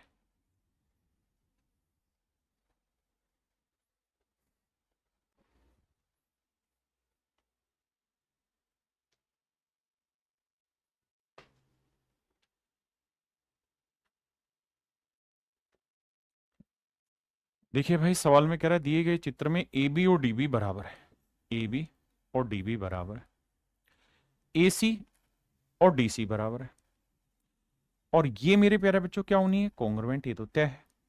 क्यों? क्योंकि ये कॉमन साइड हो जाएगी। तो side side side side side side से दोनों ट्रायंगल कॉन्ग्रुएंट हो गई, और अगर कॉन्ग्रुएंट हो गई तो भाई कॉमन साइड के सामने ये वाला एंगल 3 डंडे खींच दे रहे, यहाँ 3 डंडे, यहाँ डबल के सामने 2, यहाँ डबल के सामने 2, यहाँ सिंगल के सामने 1, यहाँ सिंगल के सामने 1। अब कह रहा है कि ABD 58 डिग्री, ABD पूरा कोण है 58 डिग्री, तो 58 का आधा करेंगे, ये 29 आएगा, ये 29 होगा। ये तो हो चुका है सवाल, तो आसानी से कर लेंगे। अब DBC की वैल्यू 29 है, और वो दे रखा है 2x-4 के, इक्वेट कर देंगे। हाँ जी। ऐसे ही DCB ये 63 डिग्री है, तो ये वाला एंगल भी 63 होगा, तो ACB की वैल्यू इक्वेट कर देंगे, और एक्स और वाई की अलग अलग वैल्यू फाइंड आउट कर लेंगे। हाँ है ना, सेम तरीका।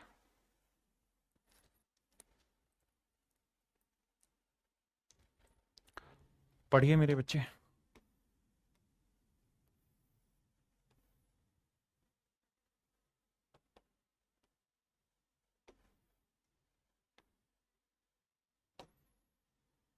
कह रहा है जी ट्रायंगल ABC की भुजा BC पर कोई बिंदु D ऐसा है कि AD BC पर लंब है। कहता है जी यहां कोई पॉइंट है D, और इस तरीके से है कि AD BC के ऊपर परपेंडिकुलर है।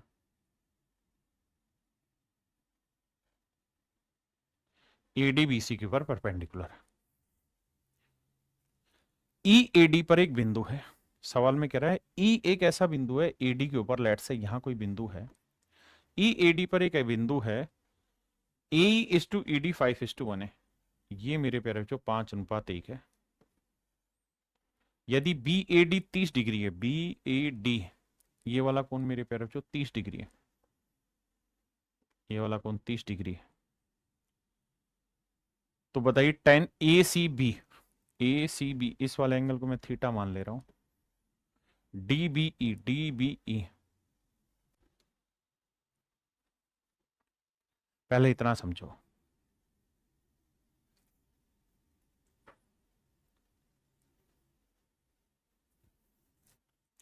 देखिए मेरे प्यारे बच्चों, यहाँ कह रहा है 10 ACB 6 10, अबे भाई 10 ACB इसको मैंने थीटा मान लिया, तो 10 थीटा, तो मेरे प्यारे बच्चों 10 थीटा की वैल्यू क्या होती है, परपेंडिकुलर अपॉन बेस। तो परपेंडिकुलर हो गया 5 और 1 6, 6/बेस डीसी हो गया। आपने कहा बिल्कुल, तो 6/बेस हो गया डीसी। पहले सिर्फ समझना भाई, ये एंगल मैंने मान लो एसीबी है, इसको मैं सी ही रहने देता हूं। तो 10 ACB मतलब 10, ये वाला एंगल क्या रेशियो बनाता है सर, परपेंडिकुलर अपॉन बेस। तो मेरे प्यारे बच्चे बताओ, परपेंडिकुलर 5 और 1 6 बना, बेस बना DC, equal to 6 into 10 DBE। DBE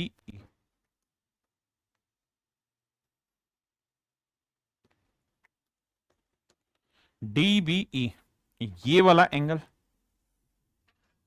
अब मेरे प्यारे बच्चे बताइए 10 dB इस ट्रायंगल में, अगर इस एंगल के रेस्पेक्ट में बात करें तो 10 क्या होगा, परपेंडिकुलर अपॉन बेस। तो परपेंडिकुलर 1 हो गया और बेस हो गया BD। आपने कहा ठीक है। मेरे बच्चों 6 से 6 कट गया, क्रॉस मल्टीप्लाई करोगे तो पता चलेगा कि DC जो है वो BD के बराबर है। DC जो है वो BD के बराबर है, कि भाई DC और BD दोनों आपस में बराबर आ गए। DC और BD दोनों आपस में बराबर आ गए। अगर ये बात आप समझ पा रहे हैं तो अब अगली कहानी को समझिए। हमसे पूछा है ACB, ACB क्या होगा, ये वाला एंगल क्या होगा। अब जरा ध्यान देना भाई, आपने ये प्रूव कर दिया कि दोनों साइडें बराबर है।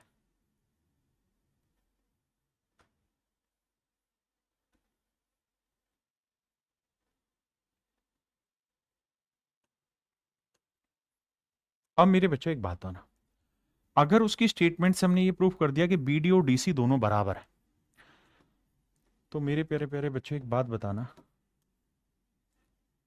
ये वाली साइड दोनों ही ट्रायंगल में कॉन्ग्रुएंट है, इस वाली में और इस वाली में। बिल्कुल है सर। अगर ये दोनों में कॉन्ग्रुएंट है तो एक तो ये वाली साइड हो गई, ये वाला एंगल 90 हो गया, और एक ये वाली साइड हो गई। ये दोनों साइडें आपस में बराबर है, ये साइड और ये साइड बराबर है, ये दोनों 90-90 है।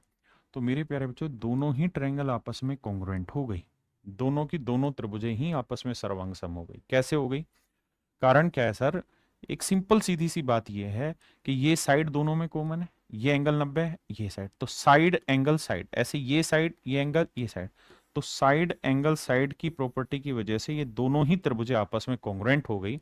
और अगर कॉन्ग्रुएंट हो गई तो यहाँ इस साइड के सामने वाला एंगल भी 30 डिग्री होगा। और मेरे प्यारे बच्चों ये 30 है, ये 90 है, ये 30 ये 90 है, तो 90 जमा 30, तो ये वाला कोण कितना आएगा, तो आप कहेंगे जी 60 डिग्री। और यही मेरे बच्चे आपसे पूछा हुआ था, यही मेरे प्यारे बच्चों आपसे पूछा हुआ था। तो ऑप्शन सी आपका एब्सोल्युटली करेक्ट आंसर है। मेरे नन्हे मुन्ने बच्चों, आज आपका कॉन्ग्रुएंसी चैप्टर खत्म हुआ, और मैं उम्मीद करता हूं कि जो भी मैंने आपको पढ़ाया है आपको बहुत अच्छे से समझ आया होगा, आपने बहुत ध्यान दिया होगा पढ़ने में, मजा आया होगा। अब आप कोशिश करिए कि सिमिलरिटी और कॉन्ग्रुएंसी का टारगेट लिया जाए, और दोनों कॉन्सेप्ट को बढ़िया से बेहतरीन तरीके से पढ़ के खत्म किया जाए। तो आज के लिए इतना ही। Thank you, have a nice day to everyone. Thank you.